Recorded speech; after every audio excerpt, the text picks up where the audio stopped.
Hello and welcome to livealittlehigher.com. Today we continue learning Pirkei Avot, Ethics of the Fathers, with Mishna 3 of chapter 3, in which Rabbi Hanina ben Tradion said, "If two sit together and there are no words of Torah between them, it is a session of scorners. As it is said, in the session of scorners he does not sit, but if two sit together and words of Torah are between them, the divine presence rests between them, as it is said, then those who fear Hashem spoke to one another, and Hashem listened and heard. And a book of remembrance was written before him for those who fear Hashem and give thought to his name." From this verse we would know this only about two people. How do we know that if even one person sits and occupies himself with Torah, the Holy One, blessed be He, determines a reward for him? For it is said, "Let one sit in solitude and be still, for he will have received a reward for it." So this Rabbi Hanina ben Tradion was one of the 10 martyrs that died by the Romans in the times of the destruction of the Second Temple. And his teaching is that if two people sit together and there are no words of Torah, they are considered to be scorners. And what he's saying here is, why are they assumed to be scorners? Like, imagine if two people are sitting together and they're discussing business, or you're in school and your teacher is teaching you how to read and write. How could you come to think that this is being a scorner? So what he's telling us here, that it is a very harsh judgment. What he's saying is that in our morning prayers we recite a bracha that we have, that it allows us to learn Torah, in which it says to be engaged in the words of Torah. It doesn't say to be engaged, rather to study Torah, but to be engaged in the words of Torah. So it doesn't really mean that you have to be learning Torah with a person all day. What it means is that everything that you do in your life should be geared towards Torah. So if you're learning how to read and write, it should be so you can learn how to read and write for the Torah. If you're in a business dealing, then your head should be geared towards what is the right way to deal with business. What does the Torah say about this? If I have to lend someone money, what does God want from me? How it should be done. So a person that all day is contemplating Torah, everything he does in his life, from the most mundane things in his life, but he's thinking about Torah, then he's not considered a scorner. What he's telling us here, that this Mishna is trying to tell us, is that when we live a life in which we don't have Torah in our minds, then we are living an aimless life without any goal. Like, everything we do has no purpose. It's just like you're like an animal, basically. You wake up, you eat breakfast, you drink your coffee, you go to work, you come back home, you sit in your couch, you watch the game, you go to sleep, but there's nothing that is gearing you up for a more purposeful and meaningful life. And that's what he's saying. So the Hebrew word "lates," meaning a scorner or scoffer, refers to a person who does not see life as a serious mission. Is a person that sees life like a joke, like, oh, we're only here for the ride, and who dismisses the concept of an ultimate goal and viewing it as an absurdity. So he sees life as like it's an accident of the world, like it's we're here just because of an accident. So it is of interest that there is no Hebrew equivalent to the word fun.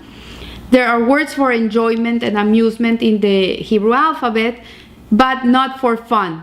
So why? Because fun refers to activities that have no aim, they're not goal directed, they have no purpose.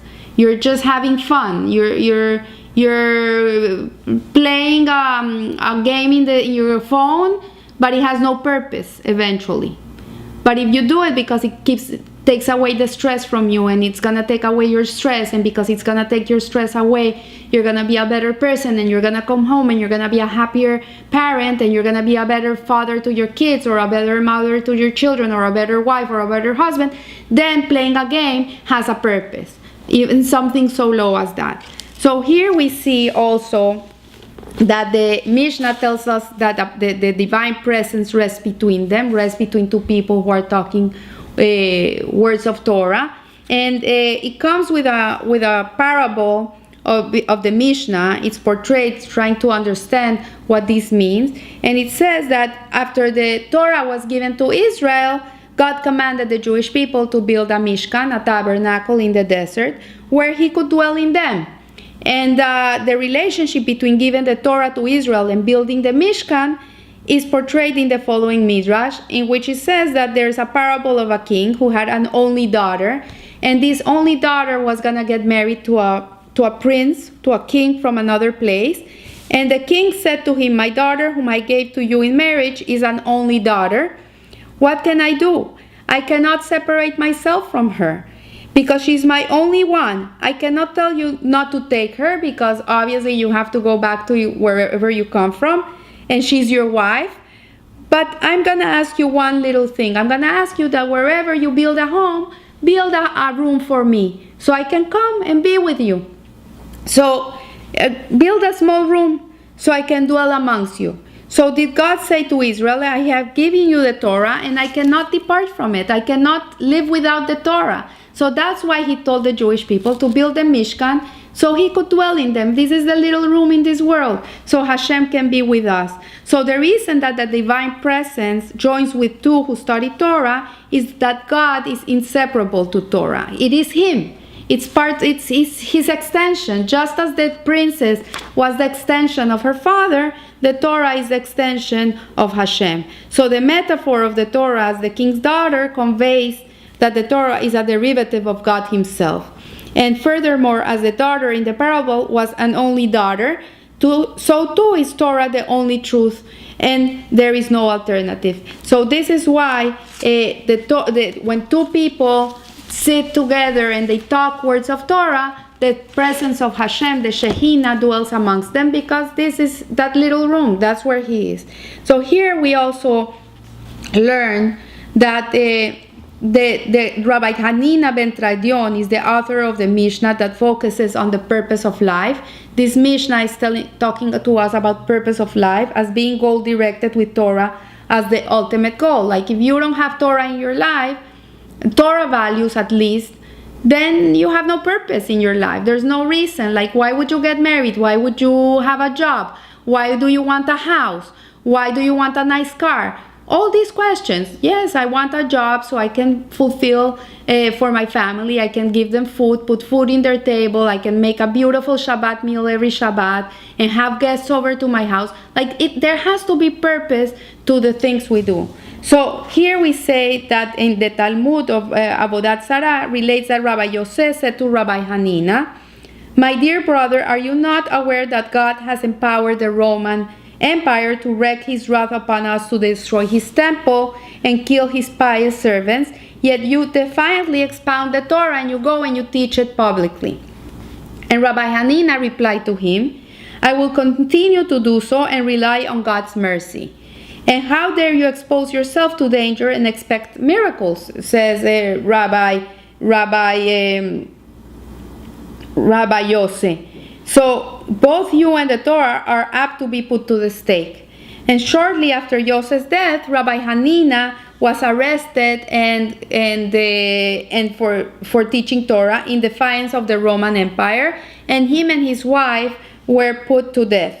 So he was wrapped. We read it every Yom Kippur. Everybody's crying in shul when we read about these 10 martyrs, because they were killed in such a cruel way. But he was wrapped in a Torah scroll and he was put on fire. And to prolong his torture, the Roman applied wet clothes to his chest, and his daughter wept when she saw him. And she said, "Father, is this the reward that you get for studying Torah?" And Rabbi Hanina replied to her, "If only I was being burned, it might be difficult for me, but since I'm being burned together with the Torah, however the Torah will avenge me as well." So this is a person of complete faith in God, of bitul, of nullification to Hashem.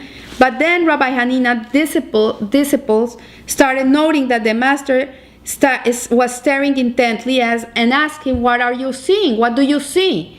And he said in prophetic words that that have unfortunately been repetitive themes throughout the Jewish history, in which people have been burned and Torah books have been burned and Torah scrolls have been burned and synagogues have been burned down.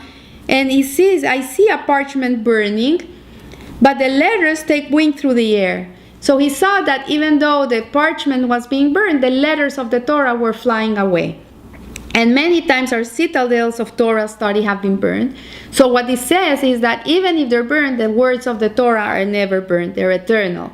And even the executioner that was killing Rabbi Hanina was very touched by his words. And he asked him, he said, Master, he said, if I hasten your death, if I make it quicker for you and I relieve your suffering by removing the wet cloths, and adding wood to the fire, will I merit paradise? And Rabbi Hanina answered him, for sure you will merit paradise. Indeed so. So the executioner did just that. He took away the wet cloths and hastened his death, made it faster for him so he wouldn't suffer so much. And at the end, he jumped in the fire and he burned with Rabbi Hanina. So we see here that that this is a very strong part of that for us. It's very hard to understand, but in reality we see and we take the words of Rabbi Hanina to heart, and we realize that life, this world here, is just the preamble to what it is for us to come, that this is not it, this is not where we're gonna stay, there's something more. Then we will take the Torah more seriously, with more intention, with more kavanah, more appreciation. This week it's Purim, and this is what we're taught. This is what we learn generation after generation. What is our purpose in this world? What is our mission here? Rabbi Hanina was very much into teaching people about their purpose and their mission and their lifelong life struggles and why we're here. It's not a vacation. We have a job to do. So I wish you a good week, and remember, live a little higher. Thank you.